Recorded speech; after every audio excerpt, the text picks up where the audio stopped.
Hello, everyone, and welcome to another Chris's Collection. This is a very special game for me. This is oh, that's interesting. They do that. They like spell it out for you. But this is Legacy of Kain, Soul Reaver.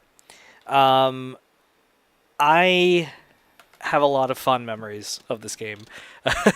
uh, Soul Reaver. This was the first game I played. In the Soul Reaver, in the Legacy of Kain universe or series or what have you. Oh my god, this opening is so effing cool. I did not know about Blood Omen at the time, and I played it and I just thought, this is such a cool story, this is so epic. I am Raziel. Raziel. Oh, this is so cool. I stood with Kain. The series as a whole, Amy Hennig, I believe, worked on these games. I think she worked on this game. She would, of course, go on to do the and more. The Uncharted series. What's really cool about the Legacy of Kain series, I'm just giving a bit of a... Because, look, I'll go ahead and say the story behind this. This was a blind buy. I literally went to Walmart, and because again, remember, most of these games I bought at Walmart, and this was a blind buy. I saw this on display, and it just looked really cool. Raziel looked really badass on the cover. So I bought it, and brought it home, and I was like, holy hell, this game kicks complete ass. I love it. And I later found out that this was actually a port. This had been on, I believe, PC and PlayStation 1. So I had bought in the Dreamcast version that was ported. So I guess it was the best looking console version. I just thought it was such a great story. It was so epic. It was so, like, there was so many different layers to it and all this stuff. I love the shifting between the spectral world and the non-spectral world. The voice acting was incredible for its time, and I still think it holds up. And I showed it to a friend of mine, Alex, and of course he tells me, oh dude, this is a sequel. I go, really? And he goes, yeah, the first game is called Blood Omen Legacy of Kain. And I got a PC copy of that, which I still have, and I played it and just thought, oh my god, this is so fucking cool. It was just such a fun, like, you know, prologue to it. And then as the series progressed, you know, of course I played them. We'll get to the other games later on.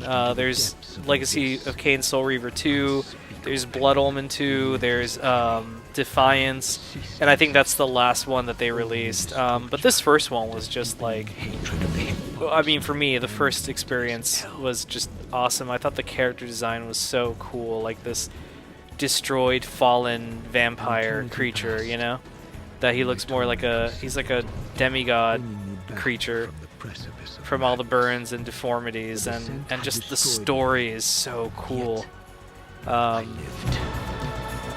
Oh god, the music.